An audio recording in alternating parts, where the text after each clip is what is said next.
Bonjour, c'est Nicolas de Jéréméloc. Aujourd'hui, je vais vous expliquer comment créer un compte et utiliser notre application si vous êtes une conciergerie sans carte G.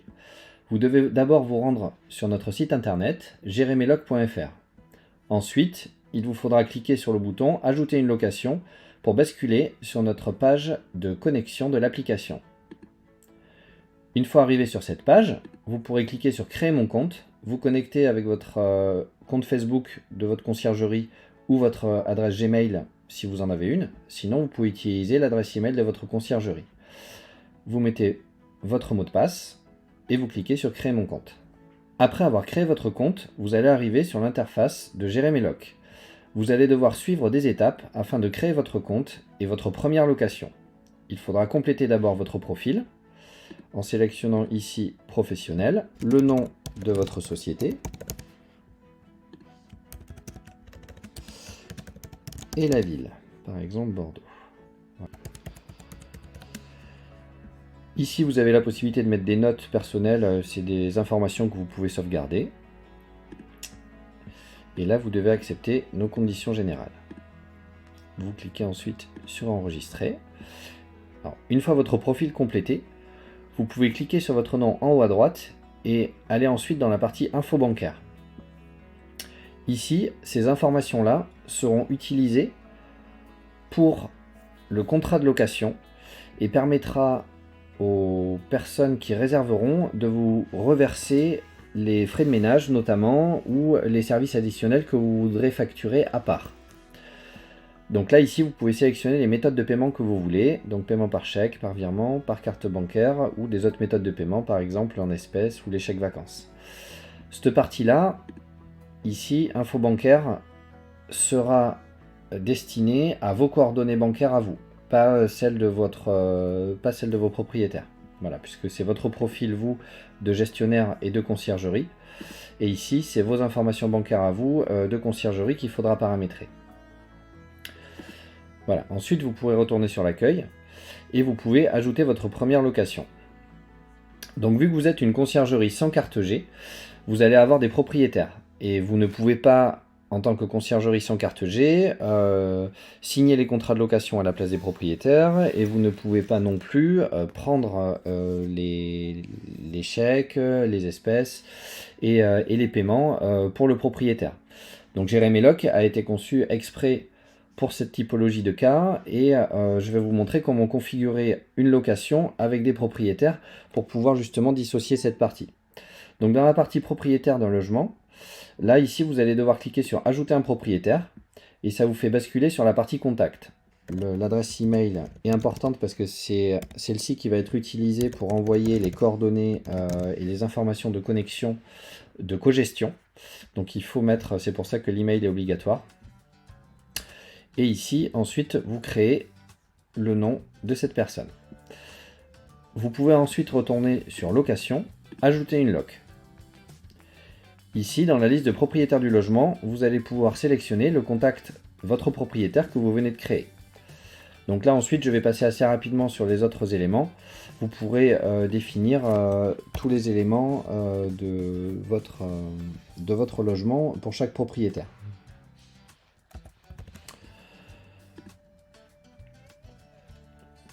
Voilà, donc là, vous pourrez saisir les informations. Je passe rapidement sur cette partie-là. Vous, il faudra bien entendu la compléter plus en détail en fonction de chaque logement. Ici, sur la partie services additionnels. Donc là, c'est ici où on va avoir une première particularité avec les conciergeries sans carte G. C'est que par exemple, vous allez pouvoir peut-être avoir des prestations de linge. Donc par exemple, voilà, drap de lit. Et ici, vous allez pouvoir sélectionner à payer à la conciergerie. Donc ça, cette partie-là, ça va avoir pour effet de différencier les paiements dans la partie contrat de location. Donc là, voilà, par exemple, donc là, vous pouvez rajouter pour une personne. Et puis, vous mettez par exemple, je sais pas, 50 €, vous mettez le tarif que vous voulez. Et ensuite, vous allez pouvoir ajouter autant de services que vous le voulez. Si le propriétaire, lui aussi, propose des services, vous avez la possibilité de les rajouter ici et de laisser sélectionner tout simplement à payer au propriétaire ou au gestionnaire du compte. Ensuite, vous cliquez sur enregistrer. Ensuite, ici, vous saisissez le titre de votre annonce avec un descriptif. Donc là, il faut mettre c'est intéressant de mettre des mots-clés ici et d'avoir un nom et un titre d'annonce qui est identique. Si par exemple vous avez un chalet dans les Pyrénées, vous pouvez l'appeler La Marmotte. Si vous mettez La Marmotte sur Airbnb, sur les autres plateformes que vous avez ou sur votre site internet et que vous l'appelez de la même manière, les personnes qui feront une recherche de Google parce qu'ils vous connaissent avec votre nom, ça permettra d'avoir le référencement qui remontera au niveau du référencement naturel. Donc ça va être intéressant de mettre des mots-clés et de mettre pas mal d'informations sur ces zones-là ici, sur la description du bien, sur les centres d'intérêt et sur les informations utiles. Ensuite ici, bon, je vais passer la partie photo, vous allez pouvoir ajouter des photos sur cette partie-là, soit en faisant un cliquer déposer, soit en les ajoutant. Ici, vous allez pouvoir mettre la localisation du bien. Donc là, vous n'êtes pas obligé de mettre ici l'adresse exacte. Si vous ne mettez pas l'adresse exacte, vous allez avoir un positionnement approximatif que vous pouvez ensuite déplacer le pictogramme et vous pouvez laisser une adresse approximative si vous ne voulez pas que l'adresse apparaisse sur l'annonce. Par contre, il faudra la mettre l'adresse sur le contrat de location pour que les personnes sachent exactement à quel endroit ils doivent se rendre pour accéder au logement. Ensuite, une fois que vous avez enregistré, vous passez sur la partie préférences et paiement. Donc là, sur la partie acompte art, il n'y a rien de particulier concernant les conciergeries sans carte G. Si vous voulez plus d'informations sur ces parties-là, je vous invite à reprendre notre tutoriel numéro 2 ou 3 où on explique en détail ces parties-là. Le dépôt de garantie non plus, le voyageur supplémentaire non plus, les frais de ménage. Ici, vous pouvez sélectionner oui, et c'est ici où vous pouvez sélectionner à régler à la conciergerie. Donc là, du coup, les frais de ménage seront dissociés dans la partie paiement à cet endroit-là. Donc là, vous pouvez mettre 100 € par exemple. Et ici, la génération des factures. Donc là, vu que vous êtes une conciergerie sans carte G, il va falloir sélectionner à votre contact, donc le propriétaire du bien que vous avez créé par délégation. Pourquoi? Parce que les frais de service sont collectés par les propriétaires. Les voyageurs vont payer les frais de service en même temps que les nuitées aux propriétaires. Et nous, une fois par mois, on va générer une facture de rétrocession qui sera envoyée au propriétaire pour nous rétrocéder les frais de service qu'il aura collectés. On présente Jérémélog comme un logiciel de gestion. On n'est pas une plateforme de location saisonnière. Donc là, l'idée, c'est de vous mettre en relation directe avec le propriétaire, le locataire et vous, éventuellement en tant qu'intermédiaire. Et l'argent transite directement entre le locataire et vous pour les prestations de ménage par exemple ou services additionnels, et le locataire et le propriétaire pour les nuitées. Comme ça, il n'y a pas de transition d'argent qui passe soit par vous, soit par nous, et cela évite les problèmes juridiques. Voilà. Alors ici, c'est la petite particularité, donc si vous êtes une conciergerie donc sans carte G, ici vous n'allez pas utiliser les moyens de paiement de votre compte puisque c'est ceux que vous avez configurés ici et c'est ceux de votre conciergerie. Donc là, il va falloir personnaliser les moyens de paiement. Et là, ici, vous allez mettre par exemple le chèque à l'ordre du propriétaire. Donc de Lucie Martin par exemple à envoyer et là on met ici son adresse. Voilà, vous pouvez mettre ici aussi l'IBAN du propriétaire. Et donc ces informations de paiement apparaîtront sur le contrat de location lors de la réservation. Donc là c'est bien les coordonnées de paiement du propriétaire qu'il faut mettre ici, du propriétaire du logement. Ici, la partie tarif, je vous laisserai la configurer aussi en vous aidant du tutoriel numéro 2 qu'on a fait sur notre chaîne YouTube pour vous expliquer le fonctionnement plus en détail. Idem pour la partie taxes et législation, je passe cette partie-là puisqu'on l'a déjà traité dans une autre vidéo. La partie réservation, il n'y a pas de particularité non plus pour les conciergeries sans carte G. La partie contrat par contre, donc là ici on a une petite subtilité, c'est que là, vu qu'on a une conciergerie sans carte G, ça va être votre contact que vous avez créé, donc c'est le propriétaire du bien par délégation qui va devoir lui signer le contrat de location. Donc comment ça va se passer? Au moment de la réservation du voyageur sur votre page de location Holiday Lock, vous allez recevoir un mail, vous, en tant que conciergerie, et le propriétaire, lui aussi, va recevoir un mail qui va lui permettre d'accéder à son interface de cogestion et qui va lui permettre de signer le contrat ou de refuser la location s'il ne veut pas la prendre. Voilà. Et vous serez alerté par mail en tant que conciergerie lors de la signature du contrat également. Sur ce contrat de location, on a rajouté des petites subtilités aussi. Donc là, on a un modèle de base, nous, qu'on propose en tant que contrat de location. Si vous faites des tests, par exemple, que vous effacez une partie et que vous l'avez perdue, vous pouvez cliquer ici sur réinitialiser. Ça va vous remettre par défaut notre contrat de location, nous, qu'on propose et que vous pouvez personnaliser. Donc là, ici, il faut bien remettre votre contact pour le signataire.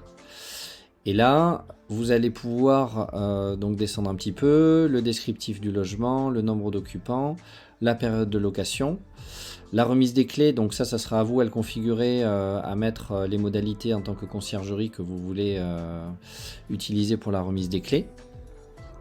Les services additionnels seront détaillés ici. Et donc du coup, si vous avez des services additionnels en tant que conciergerie sans carte G ou pour le propriétaire, le détail des réservations sera fait ici, ainsi que le calcul et la séparation entre ce qui est à payer à la conciergerie et ce qui est à payer au propriétaire. Mais tout sera détaillé après dans la partie réservation et méthode de paiement. Puisque là, ici, vous allez pouvoir mettre à jour ce texte-là pour dire paiement à effectuer auprès, donc là, ça va être auprès du propriétaire, donc ça, vous allez pouvoir le modifier. Modalité de paiement du propriétaire, modalité de paiement du propriétaire, les méthodes de paiement. Et donc ça, c'est facultatif, donc là, vous allez l'utiliser puisque vous êtes dans le cadre d'une conciergerie sans carte G. Donc là, il faut effacer cette ligne-là. Et donc là, modalité de paiement à la conciergerie et méthode de paiement à la conciergerie. Donc voilà, donc ça va être les éléments. Donc la partie 8.1 et 8.2, vous allez la garder puisque vous êtes dans le cadre d'une conciergerie sans carte G. Donc là, il faut garder ces deux parties de paiement. Donc là après, bon, la partie état des lieux, ça sera personnalisé. Partout où vous avez des petits icônes attention, c'est des choses qu'il faut reprendre et adapter en fonction de votre logement. Comme on vous le dit ici, il est indispensable après de lire et de compléter votre modèle de contrat parce que c'est celui-là qui va être utilisé après pour cette location.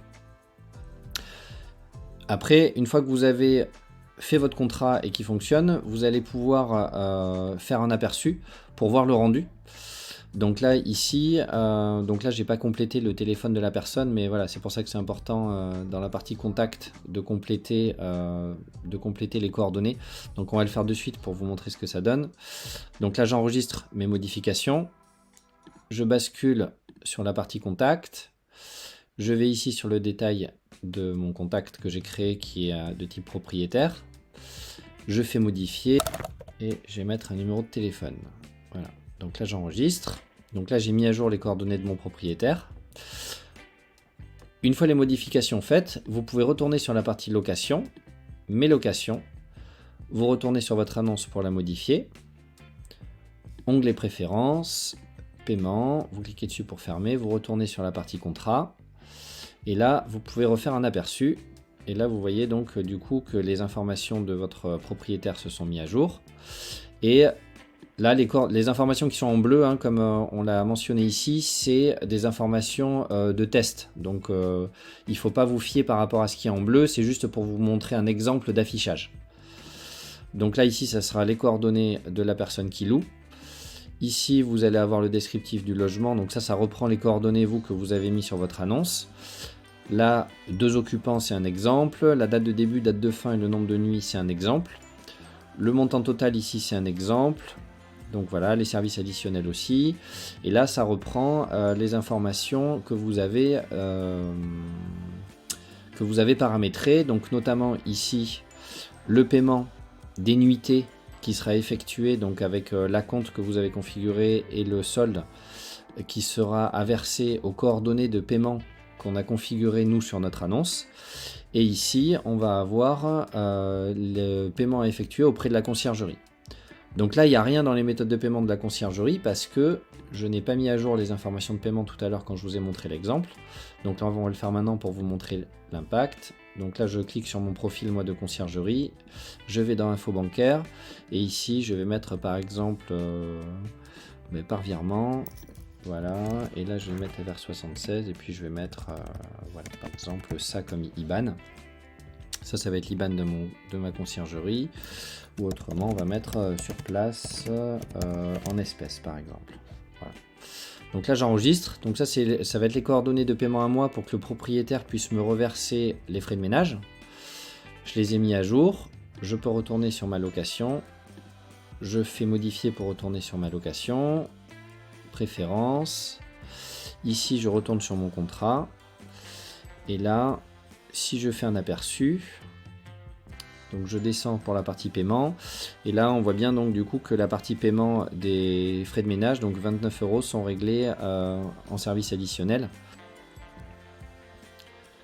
Voilà, et après un exemple de signature de logement. Là vous pouvez enregistrer. Et après ici, c'est pareil, là je vous invite à reprendre la tutoriel numéro 2 pour voir sur cette partie comment configurer les textes et partager vos annonces. Sur la partie options, donc là la partie synchronisation, ça on a traité ça aussi dans une autre vidéo, c'est pour synchroniser avec les plateformes.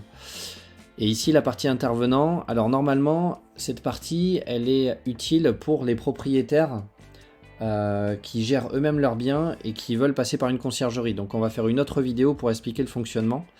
Mais vous, en tant que conciergerie sans carte G, si vous avez des partenaires, par exemple pour le ménage, ou vous avez des salariés et vous souhaitez qu'ils puissent accéder au calendrier mais qu'ils ne puissent pas forcément modifier les tarifs et accéder à tout ça, vous pouvez utiliser cette partie-là aussi, conciergerie partenaire, pour créer un accès en lecture à vos salariés ou aux personnes qui font le ménage par exemple.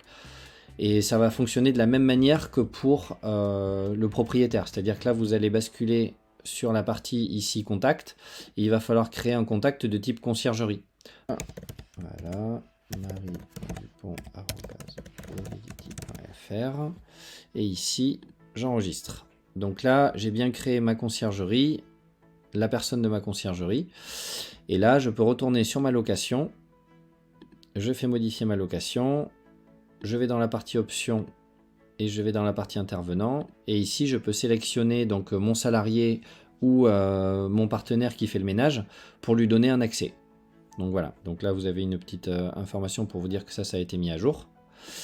Et donc à partir de là, il va falloir maintenant envoyer les accès à votre intervenant et au propriétaire pour qu'il puisse se connecter. Une fois bien entendu que vous aurez fait la mise en ligne du bien, ici en sélectionnant public et en ayant mis à jour toutes les informations qui sont nécessaires et bien paramétrer votre annonce. Sur la partie contact, ici quand vous allez sur mes contacts, donc là le propriétaire, vous cliquez sur détails et ici vous allez pouvoir cliquer ici pour lui envoyer les informations par mail pour qu'il puisse se connecter. Donc ça va lui envoyer un mail avec cette adresse et avec le mot de passe qui va lui permettre de se connecter sur son interface et de permettre de signer les réservations faites par les locataires. De la même manière, si vous recliquez sur contact et que vous cliquez là sur votre contact de type conciergerie pour votre salarié ou votre partenaire qui fait le ménage, de la même manière il va avoir une URL pour se connecter et vous pouvez cliquer sur envoyer les informations par email pour qu'il reçoive ces informations de connexion qui lui permettront de recevoir un email lors des réservations et d'accéder au calendrier notamment des réservations pour pouvoir savoir voilà, les entrées-sorties, ainsi de suite. Donc voilà, pour cette partie conciergerie sans carte G. Bien entendu, si vous avez des questions, vous pouvez contacter le support. Et sinon, je vous souhaite une bonne saisie et une bonne continuation.